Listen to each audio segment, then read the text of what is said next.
시행자 266페이지.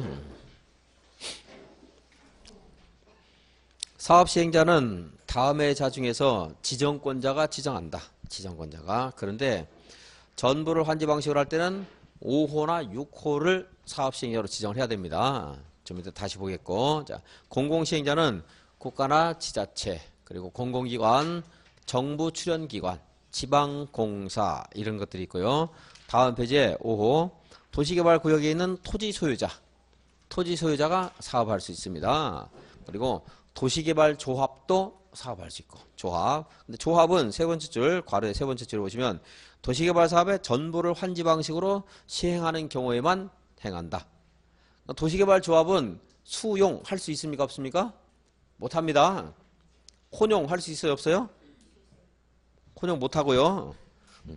전부를 환지 방식으로 할 때만. 전부를.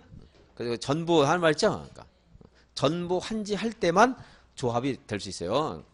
수용을 하다 보면 조합을 만든 거는 책임을 조합 재산으로만 지려는 거예요. 이게 구성원이 다양할 때 여기에서 이 사업을 합니다. 사업하는데 얘하고 우리 공사 계약을 체결한 A라는 사람이 있다고 치죠. 이거. 근데 A가 여기 보니까 토지 소유자들의 갑을 병정하는 사람이 있는데 이 갑이라는 사람이 재산이 100억 있어요.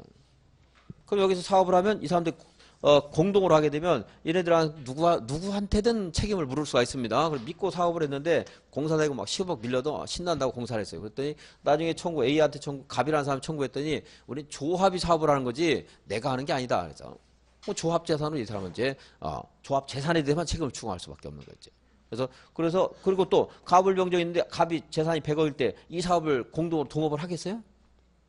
피해가 발생하면 자기가 손에 다지는데 이득은 조금 받는데 피해는 여기 땅 1억짜리 땅 하나 가진 사람이 뭐 사업 잘해야 1억 한 2억쯤 벌 것 같은데 잘못하면 공사대금 자기가 다 물 수가 있는데 안 하겠죠 그렇게. 그래서 조합이란 법인을 만드는 거예요. 회사도 마찬가지로 법인이에요. 회사도. 회사 직원들이 책임지는 게 아니고 누가 책임져요? 회사가 책임져요. 주식회사가. 마찬가지로 조합이 법인으로서 조합 재산을 책임지는 겁니다. 이처럼 유한 책임을 지는데 또 남의 땅을 수용해서까지 한다. 안 되고요. 조합을 만들려면 그래도 자기 땅을 다 가져놓고 해야 돼요. 자기 땅을 가져놓고. 조합은 뭐만 할 수 있어요? 전부 환지 방식만 할 수 있습니다. 그리고 만약에 전부 환지 방식을 한다면 누구를 사업시행자로 해야 돼요? 이게 토지 소유자나 조합을 사업시행자로 지정해야 돼요. 근데 토지 소유자는 일부 수용하는 것은 할 수 있어요. 조합은 안 돼요. 조합은 전부 환지만 할 수 있어요. 그래서 이처럼 조합이 그럼 아까 말한 것처럼 A라는 사람이 얘네들하고 공사계약을 체결하는데 나중에 우리가 책임지는 게 아니고 뭐 조합이 책임진다. 그랬다가 뭐 조합이 아니고 내가 책임지다. 이랬다가 왔다 갔다 하면 안 되기 때문에 그 누가 책임자인가를 명확하게 밝혀줘야 돼요. 그래서 조합을 만들면요. 조합을 만들려면 조합 설립 인가를 지정권자에게 받고 그리고 등기까지 해야 조합이 성립을 해요. 외부에 알려줘야 돼요. 조합이 앞으로 책임자이다. 이런 것들 알려줘야 돼요. 그래서 조합이 설립하기 위해서는 어떻게 해야 돼요? 인가와 등기가 필요합니다. 다음 페이지. 환지방식 시행자 지정 원칙. 도시개발구역의 전부를 환지 방식으로 시행하는 경우에는 토지 소유자나 조합을 시행자로 한다. 전부 환지일 때는 누구를 사업시행자로 해요? 토지 소유자나 조합. 네, 금태 예외가 있는데요. 예외 네모에 있는 거 3번만 보겠습니다. 도시개발구역에 있는 국유지나 공유지를 제외한 나머지 토지 면적의 2분의 1 이상의 토지 소유자 그리고 토지 소유자 총수 2분의 1 이상의 동의가 있으면 지방자치단체나 주택공사 등을 사업시행자로 지정할 수 있어요. 268페이지 네모에 있는 것 3번. 도시개발구역의 국공유지를 제외한 토지면적 2분의 1 이상에 해당되는 토지 소유자와 토지 소유자 총수 2분의 1 이상이 지방자치단체나 토지택공사, 한국토지택공사나 지방공사 등의 사업시행을 인정하면 전부환지 방식이라 하더라도 지방공사 등이 사업을 할 수 있다는 거예요. 숫자는 지금 외울 수도 없고 나중에도 뭐 기억하기 어렵습니다. 자, 전부 환지 방식일 때는 누가 사업 시행자가 된다고요? 토지 소유자나 조합. 그런데 이 사람들이 남한테 그냥 넘길 수도 있어요. 여러분들에게 결정권을 주더라도 평생 여러분들이 다 결정하진 않죠. 그죠? 오늘 점심 뭐 먹을래? 아무거나 네가 시키는 거 먹을게. 남한테 맡길 수 있잖아요. 결정하기 곤란할 때. 근데 밥 먹는 것도 남한테 맡기는 경우가 있는데 아주 전문적인 업무 같은 것들은 우리가 하는 것이 꼭 이런 것도 아닐 수가 있어요. 잘못하면 손해볼 수 있어요. 그렇기 때문에 사업시행권을 여기에 있는 일정 수의 동의가 있으면 지자체에게 넘길 수도 있는 거예요. 원래는 누가 하는 건데 내 거지만. 여러분들 꼭 해야 돼. 꼭 이득은 아니잖아요. 그죠? 뭐 고집 피울 거 없죠. 전문가에게 맡기는 것이 훨씬 더 이로울 수도 있습니다. 그래서 이처럼 일정 수의 동의가 있으면 사업시행권이 이제 지방자치단체 등에게 넘어갈 수 있거나 이 정도 생각하시면 돼요. 원래는 누가 하는 거예요? 전부아직일 때는 토지 소유자나 조합 그렇습니다. 조합에 대해서 보겠습니다. 272페이지 붙어 있는데 여기 좀 전에 말씀드린 것처럼 조합이 성립하기 위해서는 설립 인가를 받고 뭐까지 해야 돼요? 인가 받았다고 성립하는 게 아니고 외부에 알려줘야 돼요. 그래서 A라는 사람이 조합재산에 대해서 내가 공사비를 받는 것인지 갑이라는 사람 100억으로 공사비를 받는 것인지 알아야 되겠죠? 그래서 뭐 해야 돼요? 등기해야 성립한다. 등기. 근데 조합 설립 인가를 받을 때요. 지정권자에게 이게 7명, 토지 소유자 몇 명이요? 7명 이상이 정관을 작성해서 조합 설립 인가를 신청해야 됩니다. 정관은 조합의 가장 중요한 규칙들이 정관에 있어요. 그런데 7명이 저기 토지 소유자가 1000명인데 7명이 달랑 7명이 조합 설립 인가 자기들 멋대로 할 수는 없겠죠. 그래서 당연히 일정 수의 동의가 필요해요. 동의. 토지 소유자의 동의, 그 동의 요건이 전체 토지 면적의 3분의 2, 전체 토지 소유자의 2분의 1 이상의 동의를 받아서 조합설 인가 신청을 해야 됩니다. 3분의 2, 2분의 1 하는 것은 조금 전에도 말했던 거예요. 환지 방식의 도시개발 계획을 수립하려면 전체 면적의 3분의 2 그리고 토지 소유자 총수 2분의 1 이상의 동의를 받아서 조합설 인가를 신청해야 돼요. 그리고 여기 말씀드렸죠. 환지 방식의 도시개발 계획을 수립할 수 있어요. 똑같은 숫자가 한번 또 나왔습니다. 동의. 그래서 이렇게 동의를 받아서 인가를 받고 그리고 나서 뭐 해야 돼요? 등기하면 조합으로 성립한다. 이거. 다음 두 번째. 조합원 있겠죠? 조합에는. 조합원은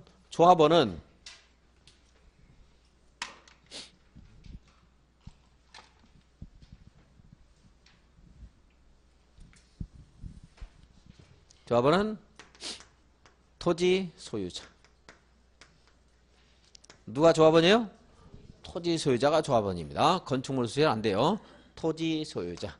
토지 소유자인 조합원들은요. 의결권이 똑같습니다. 평등한 의결권. 평등한 의결권. 자, 조합원이 있고 그리고 업무를 집행하는 임원이 있습니다. 임원은 조합장 있겠죠? 조합장. 그리고 업무를 이 사람이 다 볼 수 없기 때문에 이사들이 업무를 맡아서 이제 분담할 수 있고 이들의 업무를 감시 감독하는 사람이 감사 이렇게 있고요.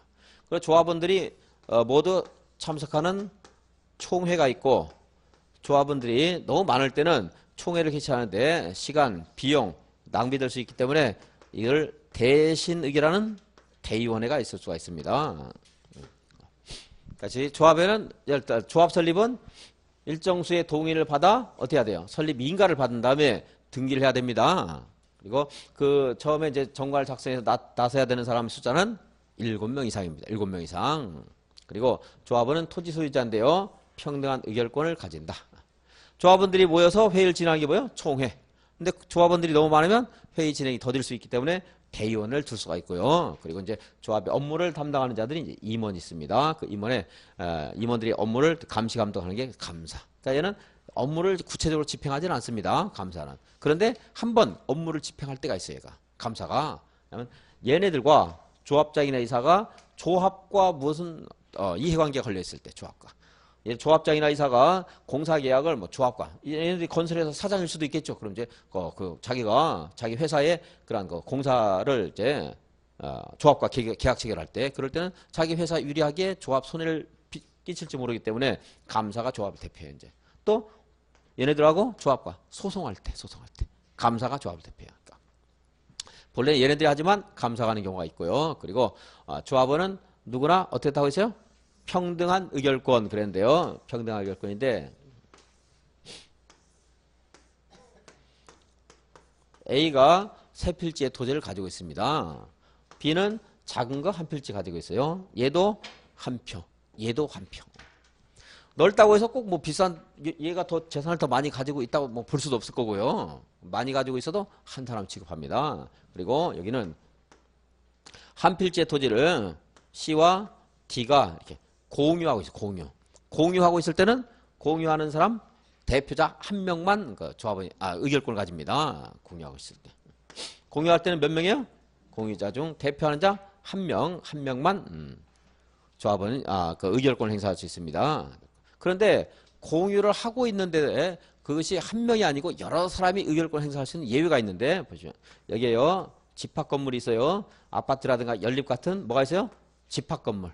집합 건물은 이 건축물을 사람들이 여러 사람이 구분 소유하고 있죠. 자, 구분 소유하고 있는 여기 있는 사람들이 이 토지를 또 공유하고 있습니다. 자, 건축물을 생각하지 말면 여기 있는 구분 소유자들은 이 대지를 공유하고 있어요. 이 공유하고 있지만 여기 있는 공유자하고 같이 취급하면 안 돼요. 여기 있는 공유자는 아파트를 하나씩 가지고 있는 거예요. 지금 4층밖에 안 그렸는데 5층 그려야 되겠네. 아파트 하려면 아파트 하나씩 가지고 있어요. 우리나라에서 부동산 중에 아파트만큼 또 가치가 높은 것도 잘 없습니다. 그렇죠?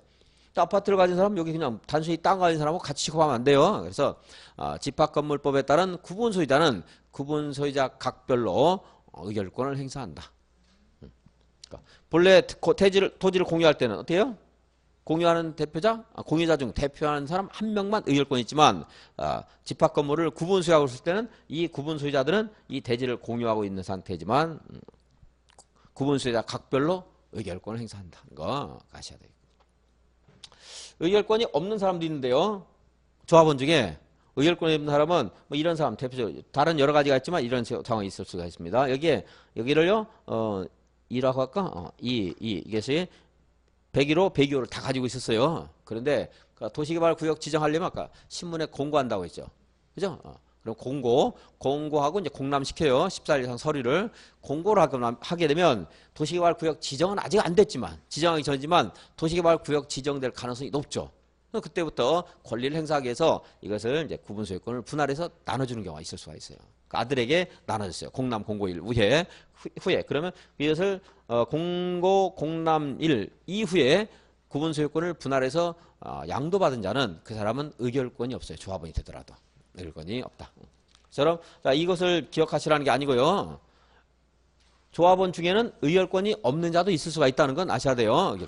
이제 의결권 있는 자 중에 임원 선임해야 되겠죠. 이런 말은 이제 당연히 붙는 거고. 또 의결권 가진 사람이 너무 많을 때 총회가 번거로운 거죠. 의결권 없는 사람은 어차피 총회 참석 못할 뭐 해봐야 의결권이 없으니까. 그래서 의결권을 가진 조합원이 50명 이상일 때 대의원을 둘 수가 있어요. 의결권을 가진 조합원이 그래서 50명 이상 할 때 대의원을 둘 수 있고 대의원은 이제 의결권을 가진 조합원 수의 100분의 10% 이상을 둬야 돼. 이제 10% 이상. 자, 다시 한번 정리하겠습니다. 여기서 제일 중요한 건 몇 명의 조합을 설립할 때는 7명 이상이 정관을 작성해야 되고 이 동의를 받아서 인가 신청해야 됩니다. 그런데 등기까지 해야 성립한다는 거. 조합원은 평등한 의결권을 가지지만 가진 거 공유자는 토지를 공유할 때는 한 명만 의결권 행사합니다. 그런데 구분 소유자들은 구분 소유자 각별로 조합을 의결권을 가진다는 거. 말들이 어려울 때 제가 사례를 들어드리는 거 가지고 기억하시면 돼요. 아파트에 입주한 사람은 아파트 가지고 있는 사람은 다 의결권이 있다. 이렇게 했다 나중에 전문적인 법용어로 나중에 이제 여러분들이 정화를 시키면 됩니다. 공부를 계속하면서 거듭하면서. 그리고 임원에는 조합장, 이사, 감사가 있고 조합과 조합장이 소송을 한다 할 때 그때는 감사가 조합을 대표합니다. 이사와 조합이 계약을 한다. 감사가 조합을 대표해요. 그리고 총회가 있고 대의원회가 있다. 총회는 그 조합의 가장 중요한 사항을 결정하겠죠. 여기서. 결정하는데 그래서 여기에 있는 것들을 이제 대의원회가 대신 의결을 하도록 대의원을 둔 거예요. 여기에 너무나 중요한 것들은 대의원회가 의결을 못합니다. 총회만이 하는 것도 있어요. 총회만이 하는 거. 조금 이따 이제 볼 겁니다. 총회만이. 지금까지 본 거 한번 말씀드릴게요. 272페이지. 조합을 설립하려면 도시개발구역의 토지 소유자 7명 이상이 정관을 작성해서 지정권자에게 조합설 인가를 받아야 된다. 다음 페이지. 조합설 인가를 신청하려면 해당 토지 면적의 3분의 2 이상에 해당되는 토지 소유자와 그 구역의 토지 소유자 총수 2분의 1 이상의 동의를 받아야 된다. 다음 페이지. 양관의 2번. 조합은 법인으로 한다. 법인. 그러니까 법에 의해서 사람으로 의제된 거. 그러니까 권리 의무의 주체가 된다는 거예요. 법인이. 그래서 조합은 주된 사무소의 소재지에서 등기를 하면 성립한다. 이 법인이기 때문에 등기를 해서 외부에 공시를 해줘야 돼요. 그래야 성립하는 겁니다. 조합원은 도시개발구역에 있는 토지 소유자가 조합원. 보유 토지 면적과 관계없는 평등한 의결권. 그렇죠?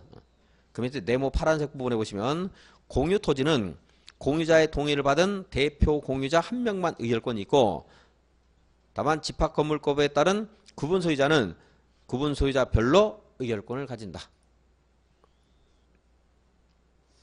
그 밑에 의결권이 없는 사람도 있다 하는 것 정도 봐주시고 읽어주시고 나중에 뭐 언젠가 시기 같은 것들은 모르니까 의결권 없는 사람도 있구나 이런 정도.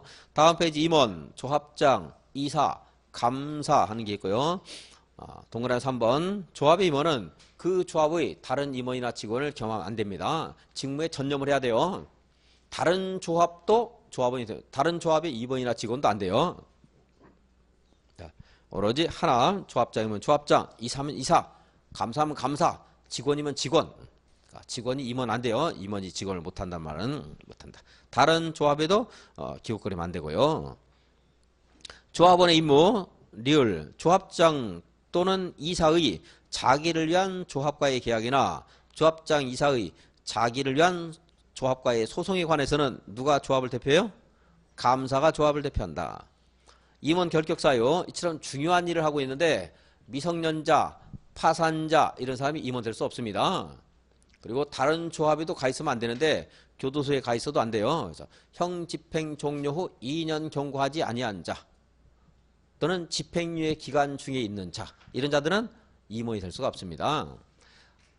우리 민법에서는 금치산자, 한정치산자가 없어진 지가 오래됐는데 도시개발법에는 아직도 있어요. 그 흔적이. 이제 정비법은 최근에 바꿨어요. 이제 피성년 후견, 피한정 후견이 이렇게. 그래서 피성년, 피한정이란 말이 나올 수는 있어요. 근데 여기서는 안 나오고 이제 정비법에서 나올 거예요. 똑같이. 정비조합에서 임원 결격 사유 와서 지문 중에 어디서 나오더라도 어쨌든 피성년 이 말 나오면 조합 임원 될 수 없습니다. 여기서는 안 나와요. 나올 수가 없어요. 법이 바뀌기 전까지는. 금치산자란 말도 나올 수 없겠죠. 민법이 없으니까. 그래서 미성년자, 파산자, 그리고 형 집행 중이거나 집행 종료 후 2년 경과하지 아니한 자, 집행유예 기간 중에 있는 자 이런 자들은 임원이 될 수가 없습니다. 이러한 사유에 해당되게 되면 당연히 그 다음 날부터 임원 자격 상실해요. 당연히 아직 안 넘어왔는데 거기 있을 텐데 기억 위에 있죠. 금치산자 위에 다음 날 임원 자격을 상실한다. 그래서 만약에 이제 오늘 파산 선고 받았습니다. 그럼 그 사람은 내일 당연히 그냥 자동적으로 임원 자격 상실해요. 다음 페이지에 이제 총회 대의원회. 다음 각 호의 사항은 총회 의결을 거쳐야 된다. 정관 변경, 개발 계획과 실시 계획의 수립과 변경, 그리고 환지 계획의 작성, 그리고 9호 조합 임원 선임, 조합의 합병과 해산. 지금 불러드린 것들은 조합 대의원회가 못하는 걸 불러드렸어요. 실시 계획은 좀 이따 다시 말씀드리겠고. 근데 3호 참고사항 보면 자금 차입이라든가 환지 예정지라든가 또는 채비지 처분 방법이라든가 이런 것들은 이제 대의원회가 대신할 수 있는 거. 그래서 먼저 대의원회부터 읽어보겠습니다. 대의원회는 의결권을 가진 조합원 수가 50명 이상일 때 총회 권한을 대신 행사하기 위해서 대의원을 둘 수 있다 그랬습니다. 둘 수 있다.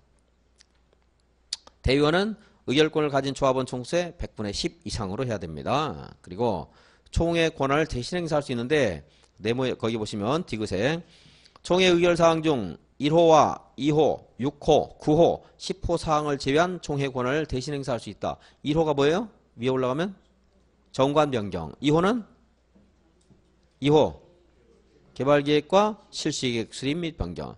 근데 그 괄호에 보시면 2호에서 다시 보시면 개발계획의 경미한 변경과 실시계획의 수립 변경은 제외한다. 그러니까 경미한 변경은 언제든 예외가 있다고 생각하시면 어디 있더라도 예외가 있어요. 근데 실시계획의 수립과 변경은 제외한다 했으면 아예 그러니까 책을 쓸 때 정관 변경 이렇게 써주는 거예요. 정관 변경, 개발계획. 여러분들 이 책 보면 아무리 연구해도 몰라요. 개발계획이 실시계획이 대의원의 권한사항인지 아닌지 알 수가 없어요. 실시계획은 제외한다 했으면 실시계획은 대위원회가 수립할 수 있다 없다?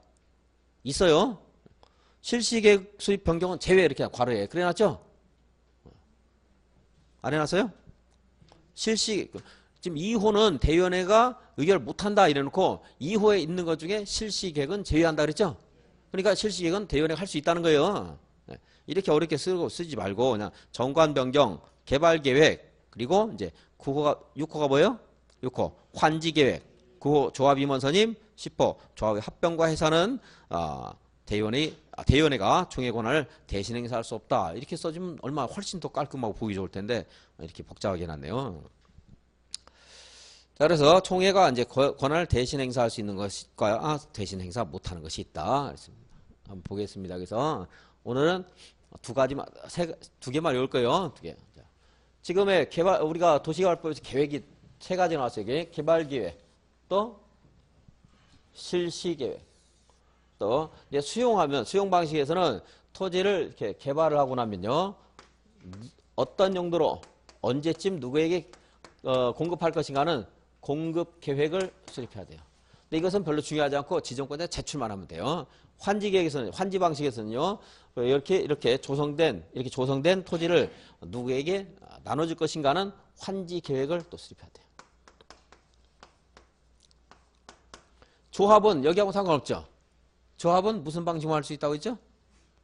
전부 환지 방식밖에 못합니다. 그러니까 조합은 얘하고 상관없고 이제 여기 환지계. 그래서 자, 조합 관련해서 총회에서 개발계획, 실시계획, 환지계획 수립 변경할 수 있는데 의결해야 되는데 대의원을 두게 되면 이 중에 이거는 할 수 있어요. 대의원회가.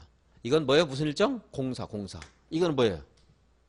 권리분배잖아. 권리분배.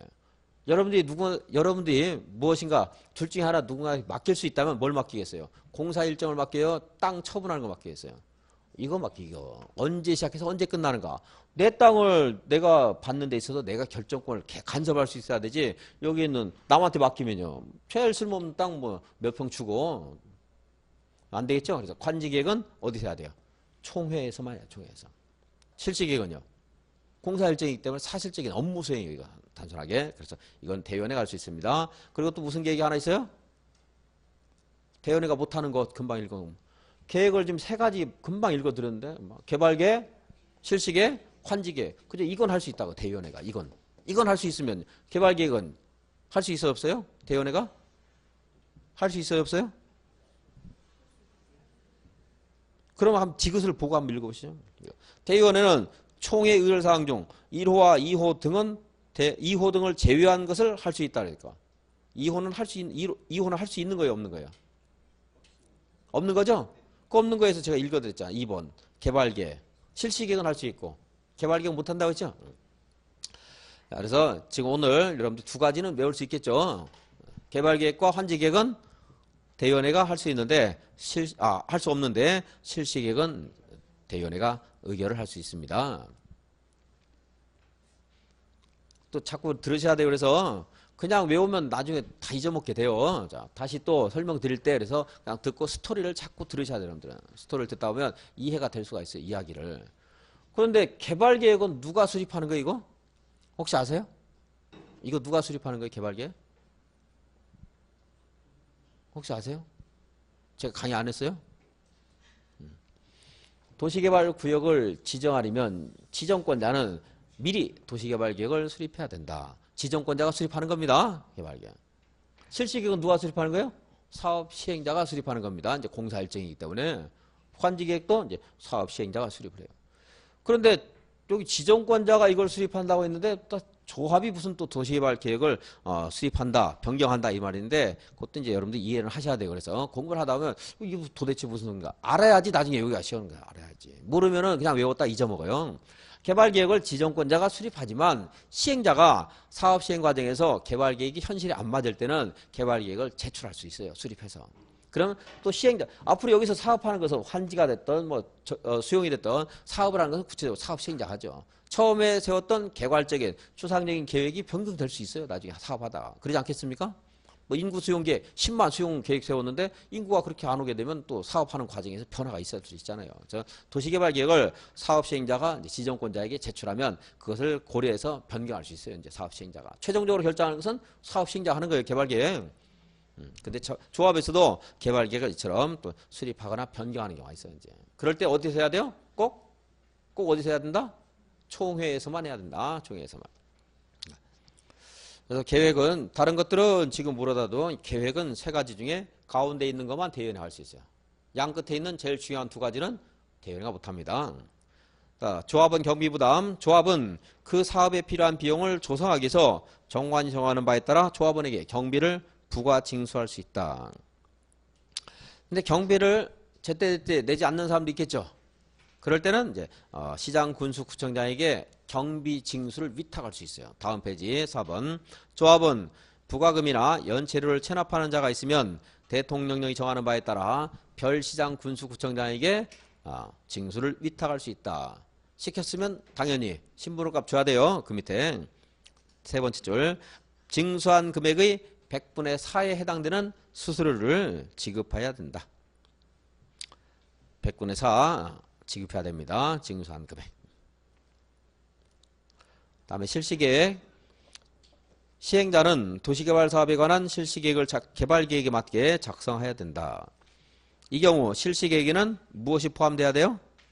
지구단위 계획이 포함돼야 된다. 그래서 시행자가 실시계획을 작성하기 위해서 이제 지정권자에게 인가를 받아야 됩니다. 여기 보시면 여기 도시 실시계획은 공사 일정이에요. 어떻게 이제 공사를 할 것인가. 근데 여기서 이 도시개발 구역으로 지정되면 뭐로 의제했죠? 아까 도시적과 지구단위 계획구로 의제했죠? 지구단위 계획구역에는 반드시 뭐가 있어야 돼요? 지구단위 계획구역이 의미가 있기 위해서는 지구단위 계획이 있어야 되죠? 지구단위 계획. 이게 없는 지구단위 계획구역은 아무 의미가 없어요.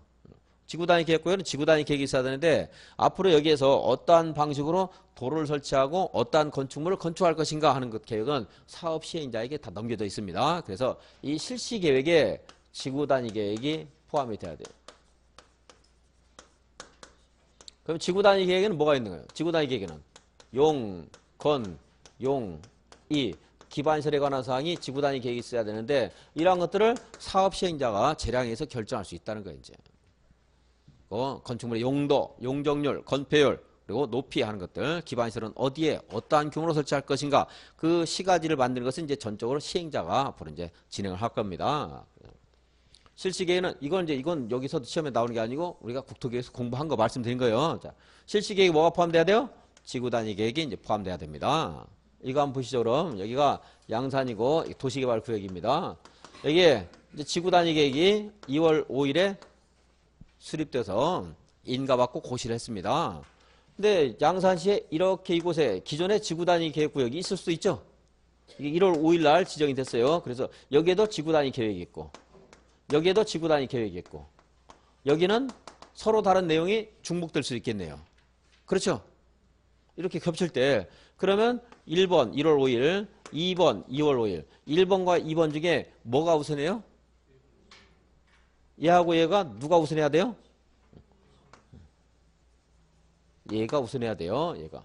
그러면 여기에 있었던 여기 서로 저촉되는 내용은 1번이 2번으로 변경된 것으로 봐요. 변경.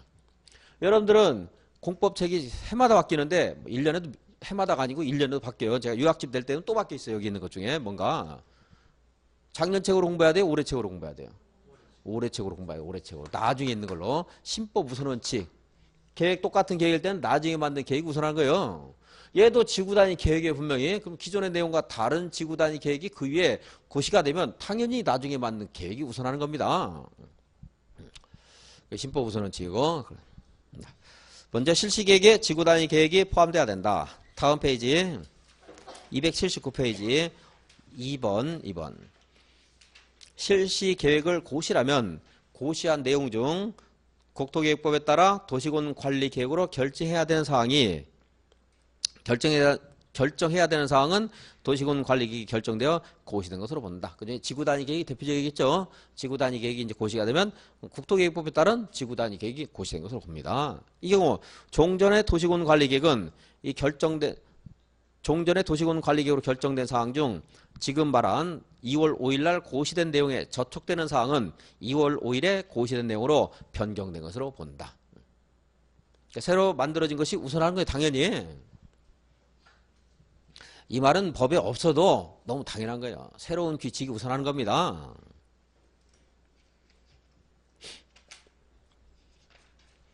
다음 283페이지.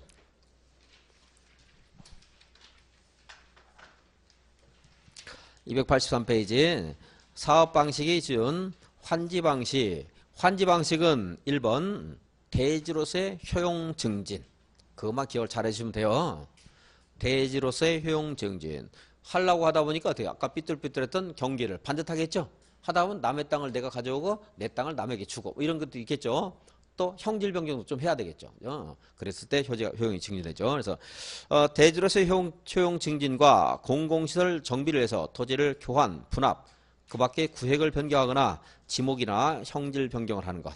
또는 공공시설 설치 변경이 필요할 때 환지 방식. 근데 2번 도시개발 사업을 시행하는 지역의 지가가 인근 다른 지역에 비하여 현저히 높을 때는 그때는 목적과 무관하게 불가피하게 환지 방식.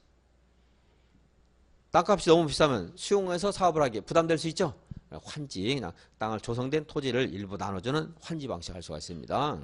수용 방식은요, 계획적이고 체계적인 도시개발 등 집단적인 조성과 공급이 필요할 때, 대규모 단지를 조성할 필요가 있을 때 무슨 방식? 수용 방식입니다. 다음 혼용 방식은 두 가지가 있는데 또 분할 혼용과 미분할 혼용 목차만 체크하고 넘어가도 되겠습니다. 분할 혼용, 미분할 혼용. 그래서 수용과 환지가 곳곳에 막 섞여 있는 것이 미분할 혼용이고 수용하는 지역과 환지하는 지역이 명확하게 경계를 설정해서 구분되어 사업하는 것이 이제 분할 혼용입니다. 284페이지 순환 개발 방식의 개발 사업 하는 말인데요. 순환 개발 방식. 순환 개발 방식에서는 맨 밑에 줄만 보겠습니다. 7번째 줄쯤 되나요? 도시개발 구역을 순차적으로 개발할 수 있다. 순환 개발 방식. 이거는 뭘 생각해야 돼요? 이건 뭐 나올 만한 내용 별로 없는데 시험에서 여기 의미 같은 거 나올 게 없는데, 그러니까 도시개발 계획을 수립하고 구역을 정해야 되는데 구역을 정한 후에 나중에 포함시킬 수 있는 것. 순환 개발 방식의 사업 시행에 관한 사항 받고. 자, 287페이지 이제 수용 보겠습니다. 자, 여기 수용. 도시개발 사업을 수용 방식으로 할 수 있다고 했죠. 근데 수용 못하는 애가 하나 있는데 누구예요? 수용 못하는 것. 사업 시행자 중에. 수용 못하는 것. 조합은 전부 환지 방식밖에 못합니다. 근데 토지 소유자는 수용할 수 있어요. 지방 이전 법인도 수용할 수 있습니다. 그런데 제가 전에 이런 걸 한번 말씀드렸는데 기억이 나시면 좋겠고 안 나면 지금 또 하는 거고요. 자, 도시군계획 시설사업 있어요. 도시군계획 시설사업 시행자는 특광별별시장 군수가 하는 것이 원칙이고 국장이 할 수도 있고 도지사가 할 수도 있습니다. 지방공사 또는 한국공사 시킬 수도 있어요. 그걸 지정받은 시행자래요. 지정받은 시행자. 근데 지방공사 또는 한국공사만 하는 게 아니고 민간도 도시개발사업 시행자 지정받을 수 있습니다. 근데 민간 여기에 아무런 연고도 없는 사람이 이 땅을 몽땅 수용해서 이 사업에 이익을 누린다. 안 되기 때문에 민간이 사업 시행자로 지정되어 있어서는 토지 면적의 3분의 2 소유하고 전체 소유자 2분의 1 이상의 동의를 받아야 돼요. 공공은 그러한 요건을 갖출 필요가 있다 없다? 없습니다. 여기도 마찬가지예요. 토지를 수용해서 도시개발 사업한다 하는데 여기 아무런 연고도 없는 민간이 이것을 몽땅 수용해서 이익을 누리는 것은 참을 수가 없습니다. 똑같은 거예요, 여기하고. 그래서 여기도 뭐죠? 3분의 2 소유하고 2분의 1 이상의 동의를 받아야 돼요. 누가 할 때요? 누가 수용할 때? 민간이 할 때, 민간이. 토지 소유자나 지방이전 법인이 할 때. 만약 지방공사 할 때는 이러한 요건을 갖출 필요가 있다 없다? 없어요. 똑같아요, 여기도. 여기 3번 했는데 뭐 잊어먹었어도 다음에 가서 또 하기로 하겠고 똑같은 이치입니다.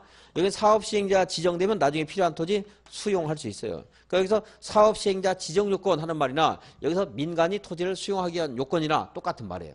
똑같은 말 2차. 그럼 지방공사가 토지를 수용해서 도시개발 사업을 시행하기 위해서는 전체 토지 면적의 2분의 1 이상을 소유하고 있어야 된다. 그럼 맞아요? 틀려요? 틀렸죠? 뭐 숫자는 무시해도 돼요. 소유하고 있어야 된다. 동의를 받아야 된다. 나오면 틀렸다는 거 그것만 이제 아시면 되겠습니다. 자, 수용을 할 때는요. 수용을 하려면 일정한 사업 절차가 진행이 되었을 때 수용할 수 있습니다. 그래서 도시군계획 시설사업에서는 실시계획 인가 고시가 있으면 사업인정 고시가 있는 것으로 봐서 수용을 할 수 있는데 여기는 절차가 달라요. 그 실시계획 여기도 있지만 실시계획 인가 고시가 있을 때 수용하는 게 아니고 여기 세부 목록 수용 대상인 토지의 세부 목록이 고시되면 사업인정 고시가 있는 것으로 봐요. 세부 목록은 두 번 나와요. 하나가 뭐죠? 도시개발구역을 정하고 나중에 포함시킬 수 있는 것 여기서도 한 번 나오고 그리고 수용할 때 수용 절차에서 공익사업법을 준용하게 되는데 공익사업법의 사업인정 고시를 무엇과 같이 봐요? 세부 목록 고시. 세부 목록 고시 이것이라는 거. 실시계획 고시가 아니라는 거. 그래서 이제 수용 여기 세부 목록 동의라는 것 절차가 나 있고요. 세부 목록 고시 하는 것이 무엇을 의미하는가 하는 것이 이제 있습니다. 공급계획을 작성해서 지정권자에게 제출합니다. 그럼 이제 사업을 할 수 있는데 사업을 할 때 사업 시행자가 이 채권을 발행할 수 있어요. 토지 상환 채권. 무슨 채권이라고요?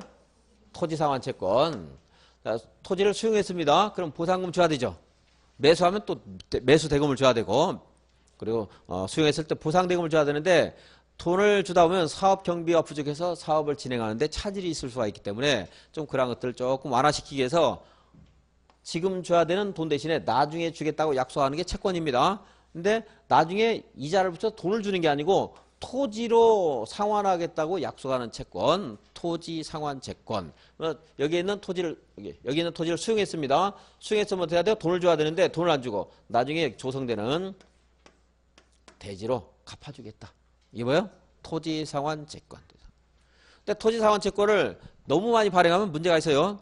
수용을 왜 한다고 했죠? 대지를 어떻게 조성할 때? 어떻게 조성할 때?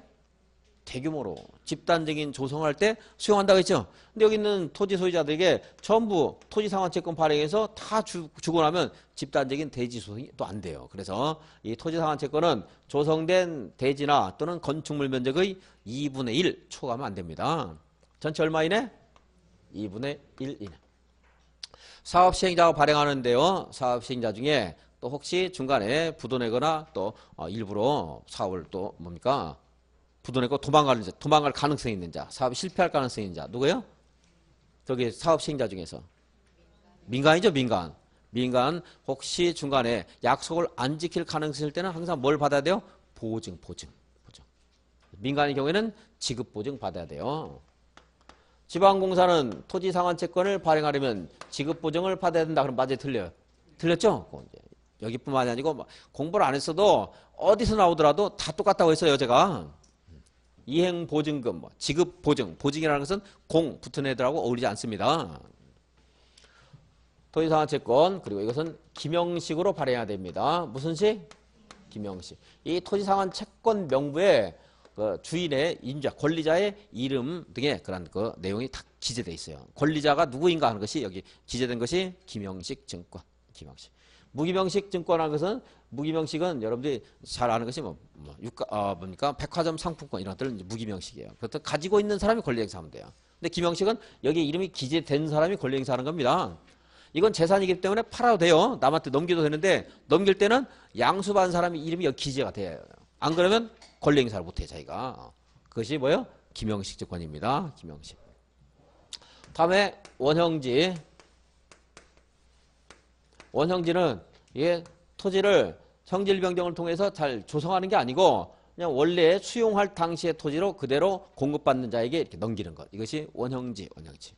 그럼 공급받은 사람이 여기를 자기가 원하는 대로 자기 재량에 따라서 여기서 기반시설도 설치하고 또는 단지를 조성할 수가 있어요. 그래서 원형지는 또 그리고 이제 싸게 공급받게 되는데 따라서 원형지 공급받을 수 있는 상대방이 제한돼 있어요.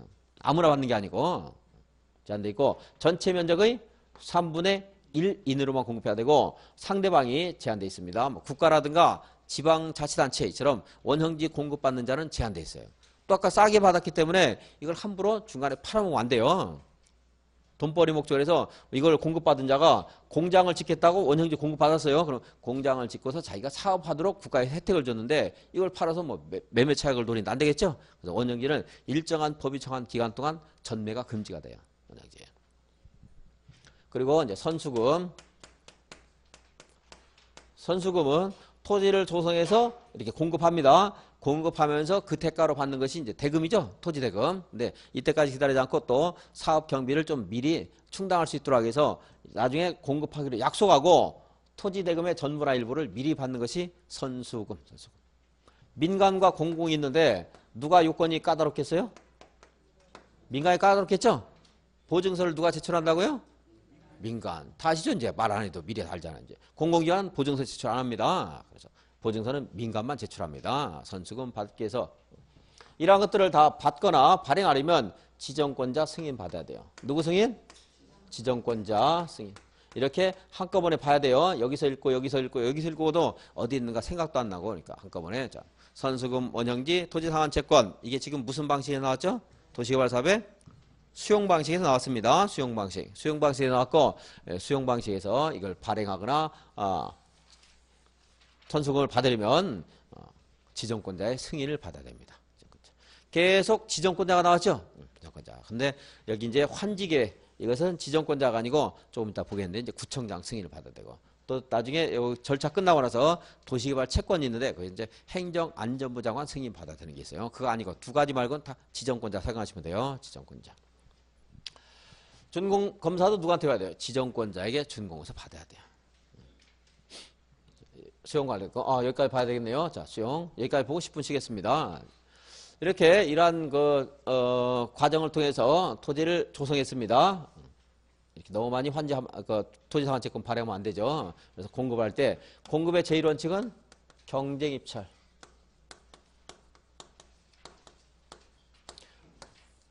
그런데 경제입찰하게 되면 여기 막 상업용지 같은 게 대표적이 돼요. 상업용지 경제입찰하면 돼요. 경제입찰하게 되면 토지가 이제 일반적인 가치를 평가받고 땅값을 제대로 받을 수가 있는데 이제 값이 너무 올라가는 것도 문제가 될 수 있습니다. 수용 방식의 도시개발 사업은 것은 돈벌이가 목적이 아니고 공공복리를 위한 거예요. 우리 일반 국민들 위한 거. 그런데 뭐 국가나 지자체 같은 것들이 돈 버는 게 목적이 아닙니다. 그래서 감정 가격을 기준해서 추첨을 통해서 공급하는 경우도 있을 수가 있어요. 땅값이 너무 올라가면 안 되는 토지 같은 것들. 그래서 주택이나 공장용지. 이것은 무슨 방식? 추첨으로 할 수가 있습니다. 꼭 해야 된다는 거 아니에요. 할 수가 있다. 이거. 그리고 이것들을 했는데 인기가 없는지 2번 이상 유찰이 됐어요. 그러면은 수의계약 할 수 있어요. 수의계약. 수의계약은 당사자의 의사, 뜻에 따른다는 말이에요. 따를 숫자입니다. 그래서 당사자 합의에 따른다는 거예요. 합의해서. 그러니까 상대방도 누구로 선정할 것인가 이런 것들이 사업시행자가 임의적으로 할 수도 있고 아니면 사업시행자가 뭐 이거 경제입찰이나 추첨하지 않고 당사자끼리 만나서 계약할 수 있는 거. 뭐요? 수의계약. 이것이 2번 이상 유찰됐을 때 무슨 방법? 수의계약 할 수 있습니다. 다른 데서 똑같이 말 나와요. 여기서만 나오는 게 아니고. 그리고 상대방이 제한되어 있을 때 여기가요 양산시청 부지입니다. 도시개발 사업에서 양산시청 여기를 옮기려 했대요. 여기 경제입찰 붙이면은 뭐 김해시장이 옵니까? 부산시장 와요? 안 오죠? 양산시밖에 안 와요. 그런 것들은 어때요? 수의계약. 상대방이 제한되어 있는 것들. 법률이라든가 기타 규정에 따라서 제한적인 상대방에게 공급할 수밖에 없는 것들은 무슨 방식? 수의계약 방식이에요. 수의계약. 사업을 했는데요. 이런 규퉁에 모퉁이에 토지가 별로 쓸모없는 토지가 뭐 한 필 정도 만들어질 수도 있겠죠. 이런 땅들은 경제입찰 해봐야 사람들 오지도 않고요. 아무한테나 공급하는 것보다 이 옆에 있는 대지 소유자에게 여기 대지 소유자가 있다고 치죠. 그럼 이 사람은 이 땅이 또 쓸모 있는 땅이 될 수도 있어요. 다른 곳에는 자투리 땅이지만. 그래서 이처럼 인접한 토지 소유자에게 특별히 공급할 필요가 있는 땅들, 가치가 낮은 땅들 이런 것들은 수의계약 할 수도 있어요. 수의계약. 이것도 수의계약으로 해요. 토지 상환채권. 아까 이 토지 대신에 여기 있는 토지를 준다고 했죠. 어디 갈까? 이렇게 할까? 여기 있는 사람 대신에 토지 매수 대금 대신에 여기 토지를 주는 겁니다. 이 땅이 뭐 1억이라고 치죠. 이제 1억 대신에 이 땅을 주는 거예요. 그럴 때 사업 시행자가 이런 거 뭐 경제입찰 추첨 이런 거 할 수는 없잖아요. 이 사람하고 합의를 해야 되겠죠. 너 1억 대신에 여기 조성되는 상업용지 몇 평 아니면 주택용지 몇 제곱미터 이걸 줄 테니 그렇게 하겠느냐 해서 당사자 간에 합의가 있어야 토지상환채권을 발행할 수 있어요. 또 토지상환채권은 요건 자체가 이 토지 소유자가 원할 때 발행하는 겁니다. 일방적으로 강제 못해요. 원할 때. 원할 때라는 말 자체에 당사자 간의 의사의 합치가 있다는 것을 알 수 있는 거죠. 토지상환채권은 무슨 방식으로 해요? 수의계약 방식으로 하는 것에 또 대표적인 것이 하나입니다. 관공서라든가 공공청사라든가 학교라든가 이처럼 토지상환채권이라든가 하는 것들은 수의계약 방식으로 토지를 공급할 수가 있다는 거. 10분 쉬었다가 또 다시 한번 보겠습니다. 칠판은 놔두고요.